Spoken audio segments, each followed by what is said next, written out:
What is up, guys? So I've got an Ancient Gear deck profile for you here today.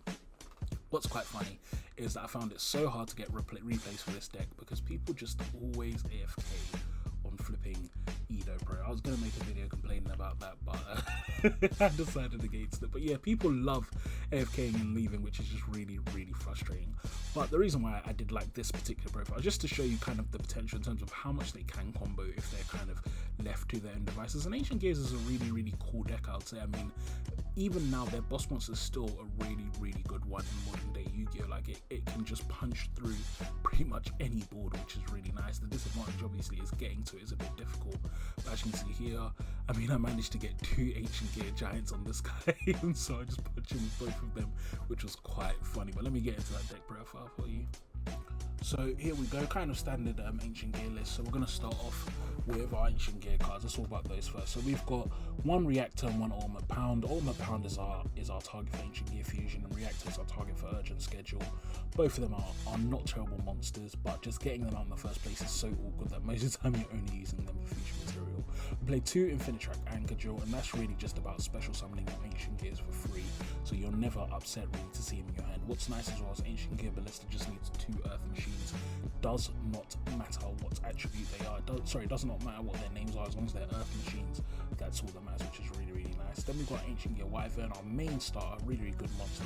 The standard combo of him usually is going to be him to search box, to search something else, and then use your Ancient Gear Fusion in your hand to get a nice big monster on the field. Moving on, we have 3 Ancient Gear Frame. This card is also really good, however it does have 2 disadvantages. I'd say the first being that it hasn't got any way to special summon itself, and you already have a really good normal summon. So when you have hands with both Frame and Wyvern, often you're in a horrible position because you need both of those effects to resolve. The second disadvantage of Ancient Gear Frame is going to be that it only searches spell traps that have Ancient Gear Golem in its text or Ancient Gear, but that's not that useful. Most of the time you'd probably just rather search Gear Town, because Gear Town and pop, or if it had a way to have search to, if basically if it did what the thing wants to search and pop to Gear Town, it'd be a lot better. But in spite of that, it's still a good start for your deck and you're still going to want to play it. But yeah, free Wyvern, 3 Ancient Gear Frame. We've got the 1 Ancient Gear box. It's just a nice card to have, no disadvantage to it, I'd say. The main thing just being that you add it to your hand and then it searches another, so it's going to plus you and make it easier to fusion summon, which you're always going to need in a fusion deck like this. We've then got the 1 Ancient Gear Hunting Hound. So I used to play this at 3, but I just found that most of the time I don't want to be normal summoning this. It's just not worth it for that fusion. And because Verte Anaconda exists as well, it's so easy to fuse if I need to fuse, so I should just really never be summoning this like that, which is why I only play it at 1. Then we've got the righty lefty driver package. I really do like this package, firstly because it's close to brickless.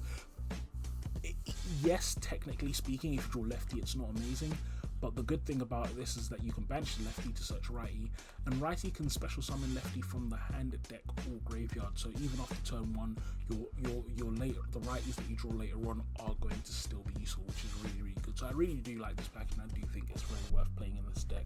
I couldn't think of any rank 3s that were really like important to play, or sorry, any synchros that were important to play in this. But in general, yeah, I do like having this package in your deck as an easy route into your Ballista or into your Verte. We've got 2 Veiler because it's going as for stopping other people's Vertes, because you don't want to get slapped with a Dragoon. Overload Fusion, one of the most busted fusion spells in the game, and then Lightning Storm as back row removal generic. Now we've got Foolish Burial Goods and Catapult. Now this package, I'll be honest, I'm still a bit iffy about it, because essentially if you draw a Gear Town or Fortress plus either Catapult or Foolish Burial Goods, that's insane. You get so much value off that. But if you only draw 1 of those, it becomes a lot more useful. Ancient Gear Catapult as well is really bad in your hand. It's only really good in the graveyard because in your hand you need to control no face-up monsters, which really sucks. It really just sucks. So yeah, I'm still debating how good this package is, but try it. Let me know how you guys find it when you try it. Moving on, we've got 1 Ancient Gear Fusion. I was playing 2, but then I just found because it's easily searchable and it's very easy to get to that Ancient Gear Frame in your combo, I just found that I would only ever really need 1, so I only really play 2 Overload Fusion for the Verte. Another good thing about this deck is that it tends to win or lose on that turn.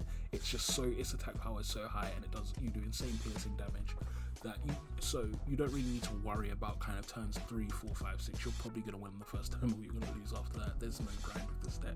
Moving on, we play 2 Droplet. Most of the cards in our hand end up being expendable anyway, so we don't mind the Droplet, and it's just fuel for Overload Fusion. And 3 Urgent Schedule. This card is amazing for machine decks, and it just does a lot for the Earth machine decks like this. It gives us the ability to kind of plus for free and go into our link monsters. If you resolve this, for example, you get your free Ancient Gear Ballista, and you haven't even used your normal summon, which is just amazing.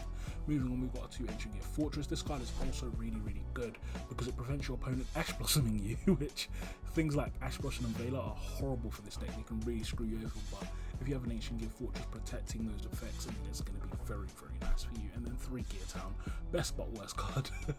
Doesn't do anything on the field, but when it's destroyed, it has the ability to special summon an Ancient Gear directly from the deck, which is insane. And combining that with your Limit Monster is just great.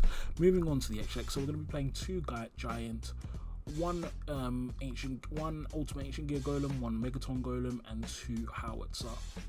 So again, you don't need a huge package. You're not going to be going into them that often. You're going to go into them once or twice, and then the game's going to end. Howitzer is really nice because it's just a nice wall against your opponent, and it will summon one of your Ancient Gears from deck from free.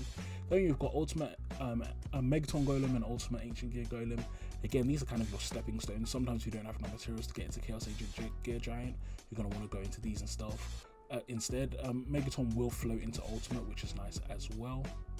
And then Ancient Gear Giant, which is just your OTK machine. Really, really good card. You've then got Calamities. Calamities is a weird card, which is quite frustrating. I actually don't think I can even go into it anymore looking at my deck. Actually, no, you can, yeah. So use Anchor Draw. So with Infinitrack Anchor Draw, you can still go into True King of all Calamities. But beyond that, that's its only purpose. I don't think I ever really get the opportunity to do that. Dingirsu's nice as well, but again, you're not going to be going into ranks. It's really just because you have slots in your extra deck. Boral Sword, but you've got a better Boral Sword. Now, Auroradon and Hulk Phyrexia are nice in this deck just because they are very easy to bring out, and having those materials on field will help you a lot. But most of the time, if I've got 2 materials on field, I'm going to want to go into either Ballista or Verte. Those are your MVPs, definitely. We've got Platinum Gadget. Very good card for this deck because it basically gives you another 3 normal summon. 2 of the Ancient Gear Ballista, and then, yeah, Verte, as I said. So moving into the extra deck, we've got 3 Swim Mode, 3 Draw. Your normal summon is important, but sometimes, especially against those Dragon Link boards, for example, you just need a Sphere Mode to clear that entire board, and people don't expect this card, which is really, really nice. Draw ends turns, which is great. 3 Imperm. This is also for when I get forced to go first. I like siding in Imperm because it's just a nice card to have that you can set and use and destroy a column from your opponent. 3 even if you're dealing with background, 3 Solemn Judgment for the same reason, just in case I have to go first. So guys, that is my Ancient Gear deck profile. I hope you enjoyed it. Make sure to like, comment, subscribe if you want to see more content, and I'll talk to you all soon.